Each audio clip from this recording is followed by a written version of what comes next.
आता आपण आहोत अबुधाबीमधल्या हिंदू मंदिरामध्ये. आता आरती चालू आहे आणि आरतीनंतर प्रसादांचा लाभ घ्यायला विसरू नका. तुम्ही जर दुबईला व्हिजिट केलात तर या मंदिराला नक्कीच व्हिजिट करा. अतिशय सुंदर असं मंदिर आहे. तत्पूर्वी तुम्ही जर माझ्या चॅनलला पहिल्यांदा आला असाल तर मी दीपा वंजारे, जगातील सुप्रसिद्ध आणि सगळ्यात आवडती लेखिका. मी 4 पुस्तकं लिहिली आहेत आणि 5 पुस्तकं प्रोग्रेसमध्ये आहेत. तुम्ही DEEPAVANJARE दीपा वंजारे बुक्स ॲमेझॉनवर सर्च केल्यावर तुम्हाला माझी पुस्तकं मिळतील.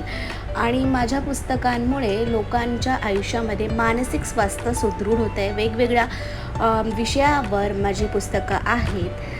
तर मी दिले होतं दुबईला व्हिजिट आणि त्यातील हे आहे अबुधाबीचं हिंदू मंदिर. तुम्ही जेव्हा केव्हा दुबईला याल तेव्हा हे मंदिर व्हिजिट करायला विसरू नका. खूप सुंदर असं मंदिर आहे आणि मंदिरामधल्या वाईब्स इतक्या सुंदर असेल, कारण देवाच्या ठिकाणी मंदिरात गेल्यावर शांतता, त्या वाईब्स खूप प्रसन्न करतात. नक्कीच व्हिजिट द्या. थँक्यू. Stay tune.